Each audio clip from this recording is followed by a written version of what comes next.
Welcome back to Empower Tech Pathway. We're thrilled to have you join us again. Please like, subscribe, and hit the thumbs up icon to stay updated. Today, we're diving into Domain 5 of the Comptia Security Plus, keeping our focus on the healthcare theme.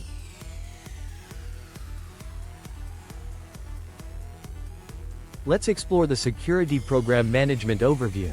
This involves the coordination of people, processes, and technologies to protect organizational assets and meet regulatory obligations. In healthcare, security teams develop policies for encryption, access control, and disaster recovery across departments.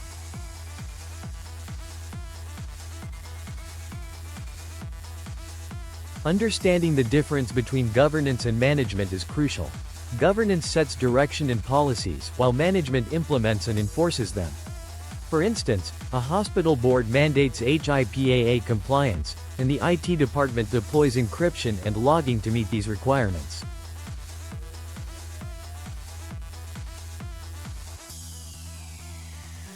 Information security policies are high-level rules and guidelines that define acceptable use, access, and protection of systems and data.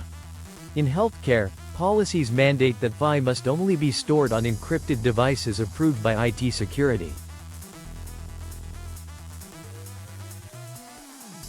Standards, guidelines, and procedures form the backbone of security practices. Standards are mandatory, guidelines are recommended, and procedures are step-by-step instructions. In healthcare, IT standardizes device encryption, offers BYOD best practices, and outlines how to report phishing. Risk management frameworks provide methodologies for identifying, assessing, treating, and monitoring risks. For example, hospitals use NIST RMF to assess risk from new remote monitoring solutions before deployment. Security roles and responsibilities define accountability and authority across the organization. In healthcare, the CISO oversees security strategy, department heads enforce local controls, and clinicians report suspected breaches. Third-party risk oversight involves managing risk from vendors, contractors, and service providers. Hospitals require cloud EHR vendors to maintain SOC 2 compliance and support audits. Key performance indicators are metrics used to assess performance and progress toward goals. In healthcare, security tracks average incident response time and the percentage of patched devices each quarter. Key risk indicators are metrics that signal rising risk levels or potential issues. A spike in help desk tickets for password resets could indicate a phishing campaign targeting hospital staff. Compliance audits are formal reviews to verify adherence to laws, regulations, and internal policies. Internal auditors ensure that access to EHR systems is role-based and logged per HIPAA requirements. Internal audits are conducted by the organization, while external audits are by independent bodies. Hospitals perform internal HIPAA audits, and external auditors verify compliance with PCI DSS for payment systems. Business impact analysis identifies critical systems and the effects of disruption on operations. A BIA shows EHR system downtime impacts patient care within 1 hour, prioritizing disaster recovery investment. Disaster recovery planning involves strategies and procedures to recover IT systems after a disruption. Hospitals have secondary sites for restoring clinical apps within 4 hours of a data center outage. Business continuity planning ensures essential business functions continue during and after a disruption. Clinicians can access backup EMR locally on site if the central EMR is unavailable due to ransomware. Security awareness and training educate staff on security threats, policies, and responsibilities. All hospital staff complete HIPAA security awareness and phishing simulation training quarterly. Security culture fosters shared responsibility and positive attitudes toward cybersecurity.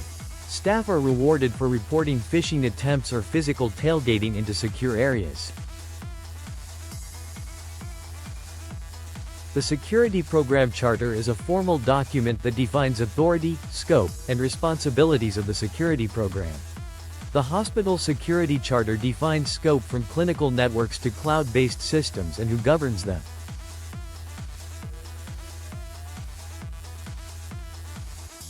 Security governance committees are cross-functional groups that oversee the security strategy and policies.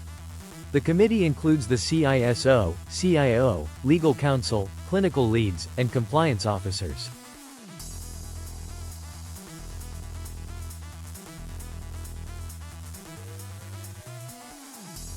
Security metrics and dashboards are essential tools for visualizing security performance through key performance indicators and trends. In the healthcare sector, a monthly dashboard might display phishing rates, patch compliance, and open vulnerability counts, providing a clear picture of the organization's security posture.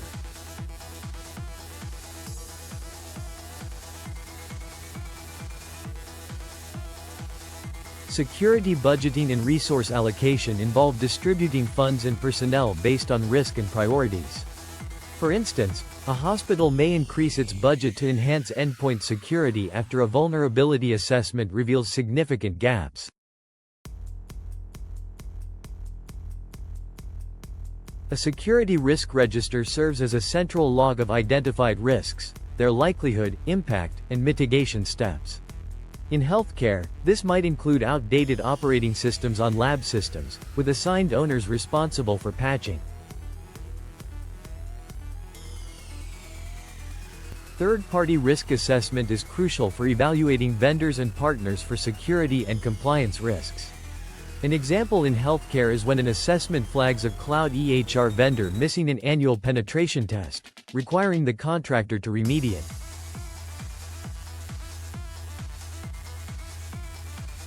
Supply chain risk management focuses on managing cybersecurity risks across suppliers and partners. A healthcare example is a hospital requiring proof of secure software development practices from its EMR provider. Vendor security requirements outline the security criteria vendors must meet before onboarding or renewal. In healthcare, contracts may specify that cloud vendors use encryption, multi-factor authentication, and pass third-party audits. Due diligence and risk acceptance involve reviewing vendor capabilities and deciding whether to accept identified risks. For example, IT leadership might accept a minor risk of telemetry lag in exchange for improved telehealth reliability.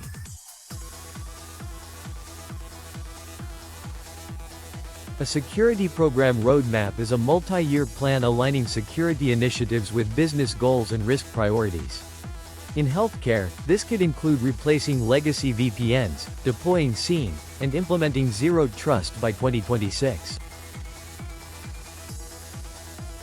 A Change Control Board, CCB, evaluates and approves changes to IT systems for impact and risk. In healthcare, the CCB might review proposed firewall rule changes to support a new imaging platform integration. Legal and regulatory compliance involves adhering to applicable laws such as HIPAA, HITECH, PCI-DSS, and GDPR. Hospitals, for example, encrypt mobile devices and log access to satisfy these data protection rules. Security framework adoption uses formal standards like NIST, ISO 27001, or CIS to guide security practices. A hospital might align controls with NIST CSF to benchmark program maturity and guide investments. Cyber insurance considerations cover breach response, liability, and business interruption due to cyber incidents. Policies may cover costs for breach notification, forensics, and legal services after a ransomware attack.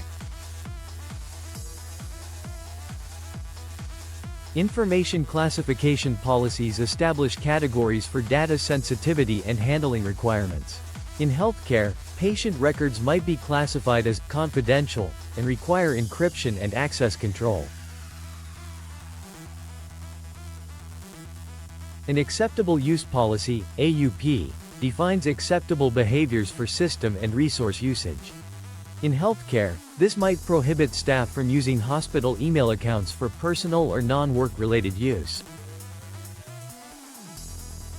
A mobile device usage policy governs how employees can use smartphones, tablets, or laptops for work purposes. Staff may be required to use MDM-enrolled devices with encryption and password protection to access EMR. A data retention policy specifies how long different types of data should be retained before disposal. For example, FI is retained for 6 years in compliance with HIPAA, while audit logs are kept for a minimum of 1 year. Remote work and telehealth security policies provide guidelines for secure remote access and telehealth services. Telehealth sessions might require VPN, multi-factor authentication, and encrypted communication tools. Policy enforcement and disciplinary action outline the consequences for violating security policies and procedures. Unauthorized data sharing via personal email, for instance, could result in HR review and potential termination. An annual security review is a yearly evaluation of policies, controls, and risks to ensure relevance and effectiveness. The CISO might present findings and update the board on progress towards zero trust adoption. Security awareness metrics measure the effectiveness of training and awareness programs. In healthcare, tracking the click rate on simulated phishing emails can help tailor follow-up training based on results.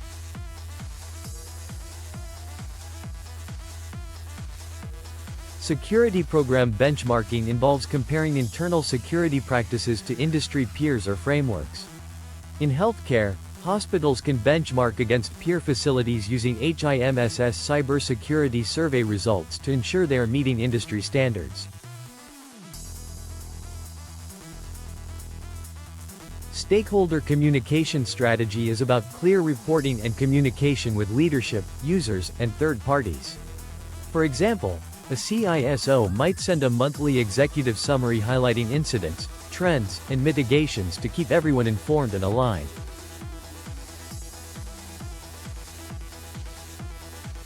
Security program maturity models use frameworks like CMMI or NIST PRM to assess and improve program capabilities. Hospitals can utilize the NIST cybersecurity framework tiers to evaluate their current maturity and plan improvements, ensuring robust security measures.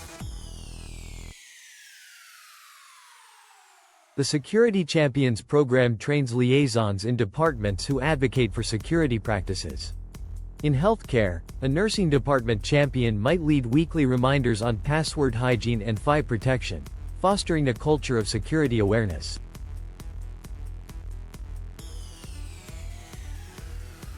Cloud governance policies establish rules and standards for using cloud services securely.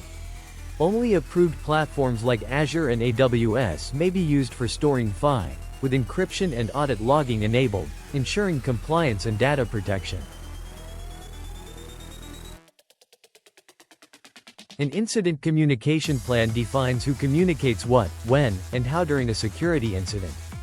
For instance, a CIO might issue an internal memo while the CISO coordinates with the media team for external communication post-breach, ensuring clarity and control.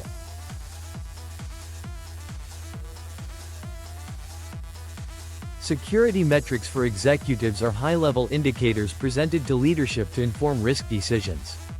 Dashboards can show the number of unpatched critical vulnerabilities and open audit findings by business unit, providing a clear picture of security posture.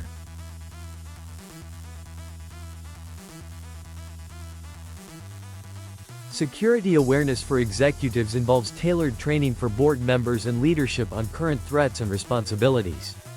A CISO might brief the board quarterly on ransomware trends and executive phishing simulation results, enhancing their understanding and preparedness.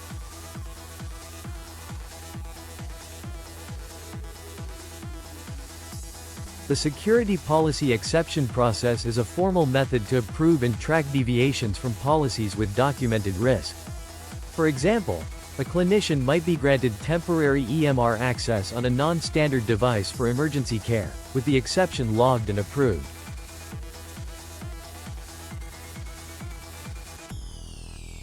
Security program integration with IT and risk management ensures security works alongside IT operations and enterprise risk teams.